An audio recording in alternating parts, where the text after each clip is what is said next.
So now that we're on the subject of media right now, we go into this story that was brought attention by MSNBC as they are contemplating on what to do next after Donald Trump's win, after the media meltdown that they have and still continue to have. And they're exacerbated over the fact that social media is wiping the floor with traditional media. So MSNBC put this report together. This is from Morning Joe. 5 adults regularly get their news from influencers on social media. The number is even higher among younger Americans, with almost 40% under the age of 30 getting their news from those sources. According to the Pew Research Center, the social media site X remains the most widely accessed platform, followed by Instagram and YouTube. I mean, that comes obviously for political news. And Mike, that's the challenge. You grew up in a newsroom like Gene grew up in a newsroom. I mean, that's a lot of challenge. That's a challenge for a lot of mainstream media sources. I'm sorry. Can we go back to look at that grumpy face.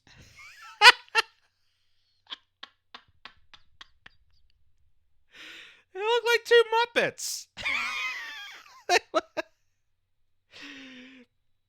They look like the two old guys from the Muppets that sit on the balcony. I forget their names, but they're just angry, like, argh, these kids and their TikToks and their Instagrams and their X. Oh. Mainstream media sources do they make themselves relevant again? To hear 20% of adults who actually get influencers on social media.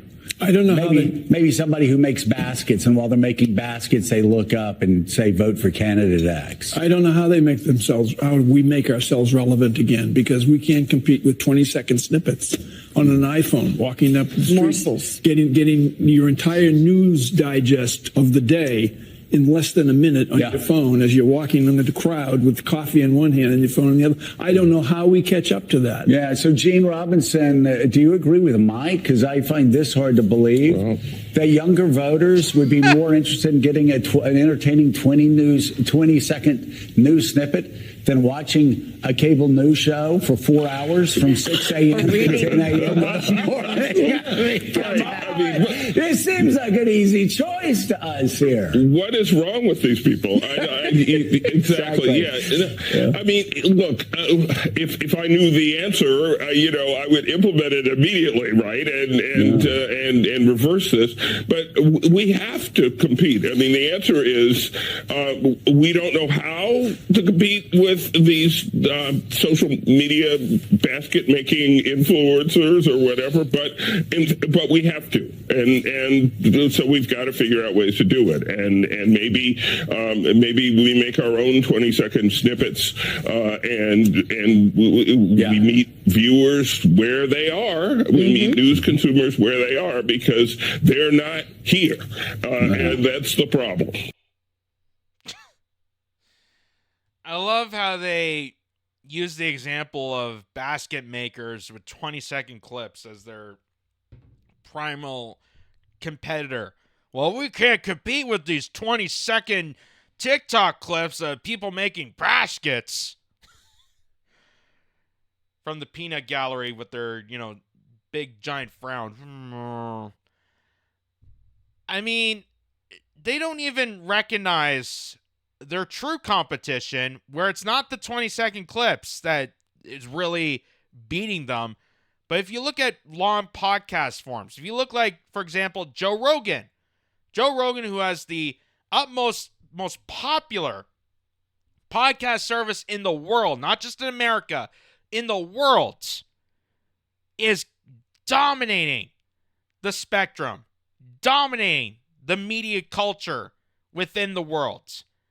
Or you look at people like Theo Vaughn, or you look at people like Tucker Carlson, who used to work at MSNBC and CNN and Fox News before he got ousted by Fox News for telling the truth. Then he started his own independent channel.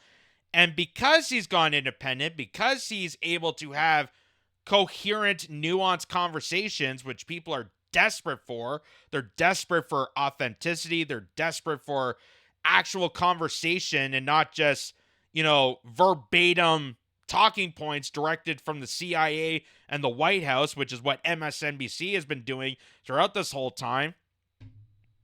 And that's why they brainwash their viewers to the point where people that are watching MSNBC fans are going after people like Joe and Mika for meeting with Donald Trump because they've done it to themselves. They're self-destructing themselves with their rhetoric. If they understand the nuanced conversation that people like Joe Rogan and Tucker Carlson, because they don't have an agenda, they're just looking for a conversation. That's why Joe Rogan has a vast inventory of many guests that he has on. He has former agents, he has comedians, he has celebrities, he has musicians, he has directors, he has people that work in organizations, non-government groups. He has a vast inventory, a whole specter of different guests from different perspectives, both on the left and the right. And that's why people listen to a person like Joe Rogan for 3 hours straight than 5 minutes of the wreck of MSNBC.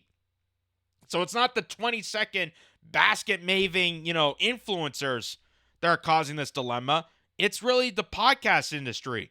It's people that are having genuine conversations and being authentic and not being pursued to pitch some sort of agenda, just like I'm doing here. I'm not pursued by any agenda. I'm not being paid by any big conglomeracy, as you can see here.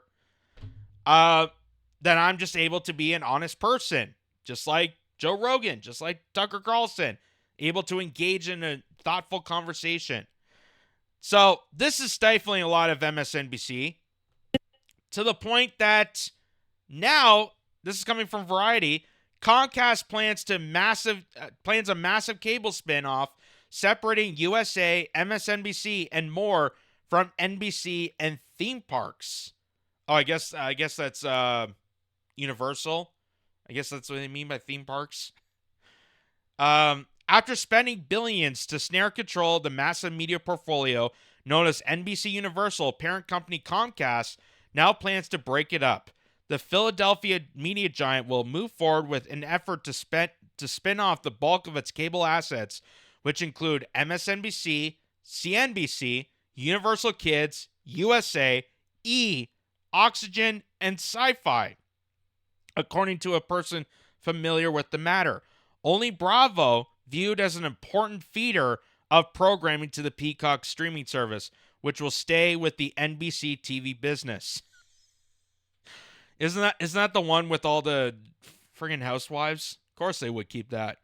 Comcast said in October it was going to study the ramifications of such a maneuver, but clearly it had already done so.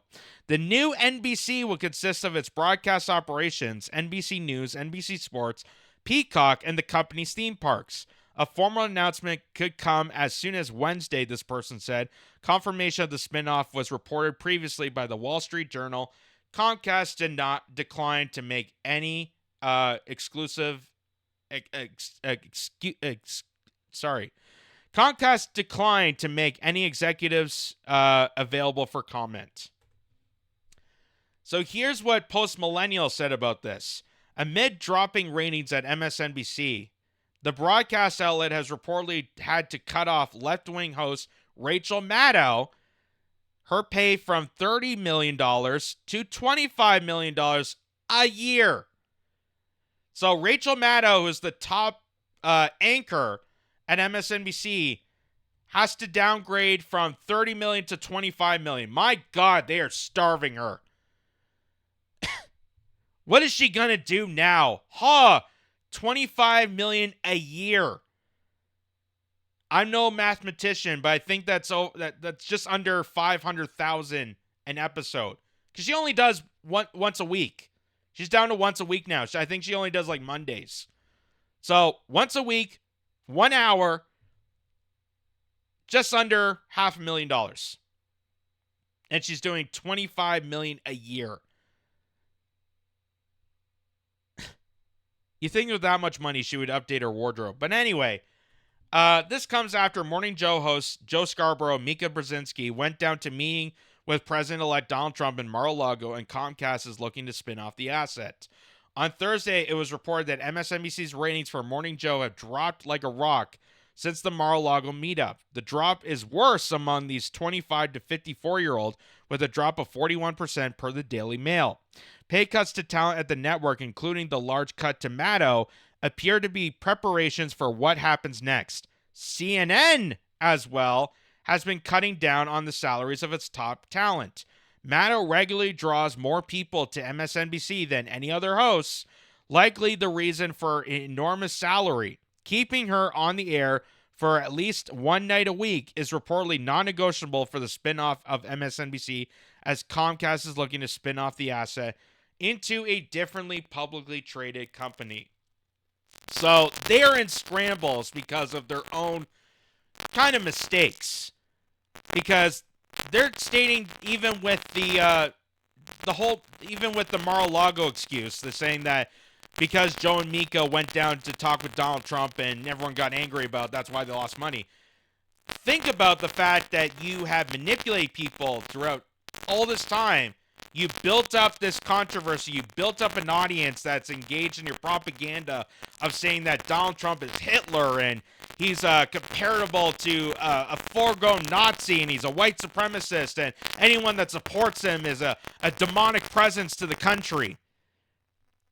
That tone that you gave to people throughout all this time, how's that going to look when you go down to meet that person that you've called Hitler all this time? How do you think that's going to look? It's going to downgrade your votes. It's going to downgrade your viewership. Because you manipulate people throughout this whole time and told them that that Donald Trump is Hitler all this time. And then people got sucked in that propaganda because you feed that garbage throughout their heads. They got manipulated. They got drowned into that propaganda, smooched into MSNBC. And then when you go to actually meet with the president-elect, which is what most journalists should be doing, your audience that you cultivated retaliates. That's what a cult does. When they see that their leader betrays all the notions that they given to them, they go angry. They go berserk. So it's even happening here in Canada, because this media collapse, it's not just in the United States. It's all over. It's all over, because they're now realizing that the corporate consolidation media is not connecting with its audience, and it's not able to compete with people like Joe Rogan, for example. So CTV News Vice President Richard Gray admits during a parliamentary committee that the broadcaster is losing $40 million a year and that the viewership is declining year after year. That's from the Canadian Independent. And here's what he had to say about it. CTV News. Does the CTV News division turn a profit for Bell Canada? No, it does not. We lose $40 million a year in news. Okay. Is CTV News's viewership increasing or decreasing year over year? Would the viewership this year be higher or lower than last year? There has been a consistent erosion in viewership in broadcast media in this country for a number of years. It's falling year over year.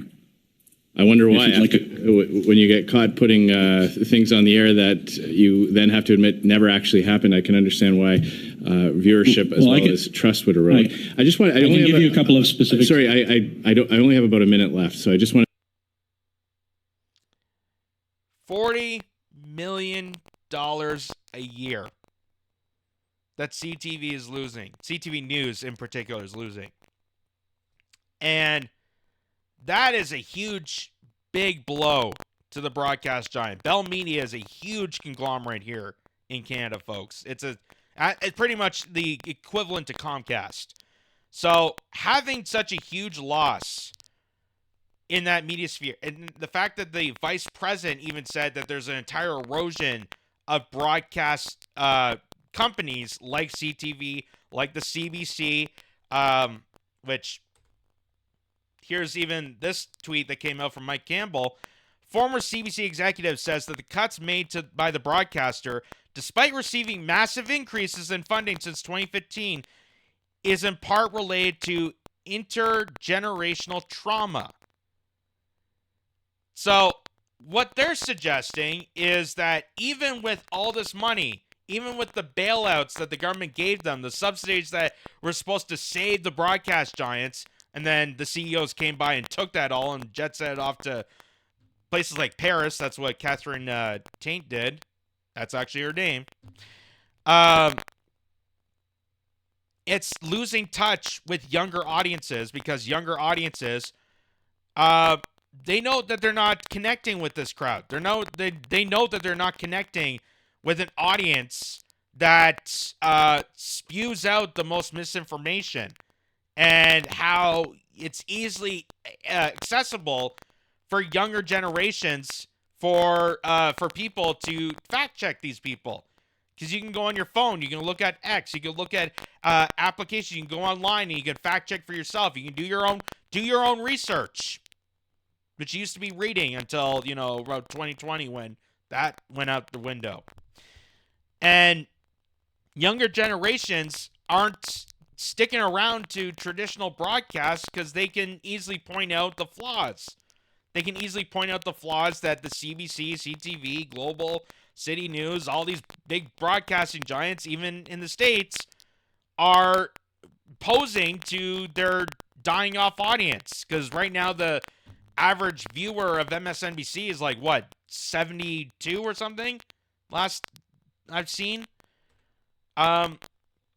Here's even this. This is from Tom Quiggin.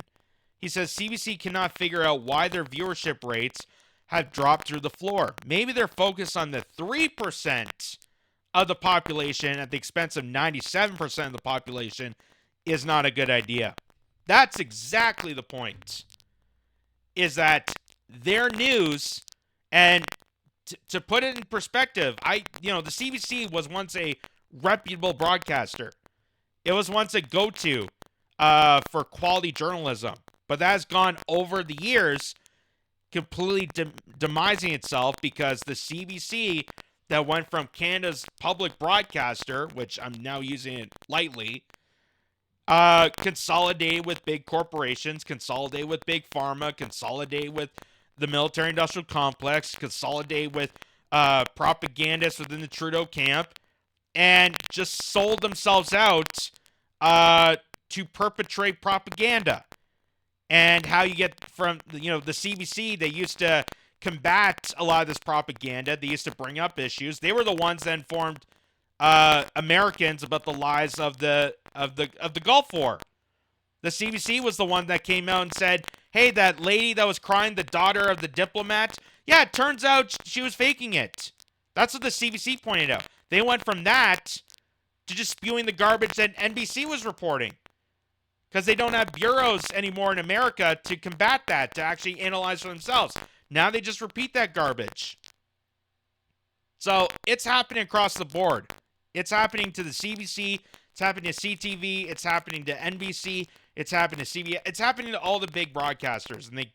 And they're finally, I think, coming to terms with their own loss.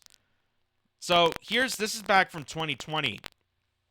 And it says the CRTC just released data showing CBC television lost 25% of its audience share in 2019, falling below 4% for the first time. Canadian private conventional stations held steady. It is the first time CBC TV revisits its program audience strategy. And I blew up the table here to just show you a bigger perspective. So here's, on top there, this is the CBC. And first they do, like, 2012 to 2013 is at 5.1%. And I don't know if is that 5% of, like, the country? Oh, viewing share percentage of Canada and non-Canadian television services by language and type of service for all Canadians. So I'm guessing it's percent of the country. So 5% of the country in 2012 watched the CBC. Over time, look at that. 6.9%. That was the highest in 2013 to 2014. And then it's just been going downhill ever since. And 2018 to 2019, it's now down to 3.9%. And that number is dropping. Even here, there's private conventional. So that's your CTV, your Global, your City TV. 24.9. Going downhill. Now it's at 24.9. That's decreasing. And here's U.S. conventional TV, also decreasing. So a lot of these legacy media empires are finally catching up to their own demise. They're finally catching up to realize that bailing them out and it's just a losing cause at this point right now, because they need to do a full-on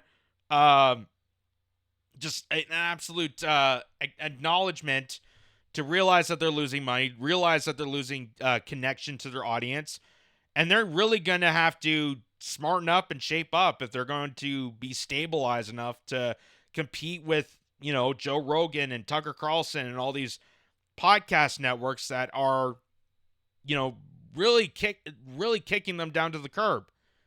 And because a lot of these media outlets have perpetrated lies and made up conspiracies and manipulate people and shame people and all in the cohorts of big propagandists and pharmaceuticals and corporations, all, covering up Justin Trudeau's scandals. Even Justin Trudeau. Oh, I wish I had that clip. Justin Trudeau, when he said he paid $600 million to these broadcasters, openly stated that, well, if I pay them this money, they're not going to investigate me. Ha! Which is exactly the opposite of journalism.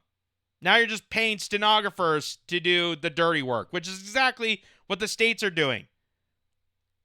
And the states have been doing it for a long while. The Canadian media market was at least reprehensible to their own journalistic integrity. They were at least ahead of the game.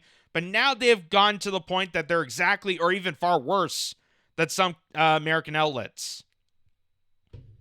So they're really kind of doing this themselves.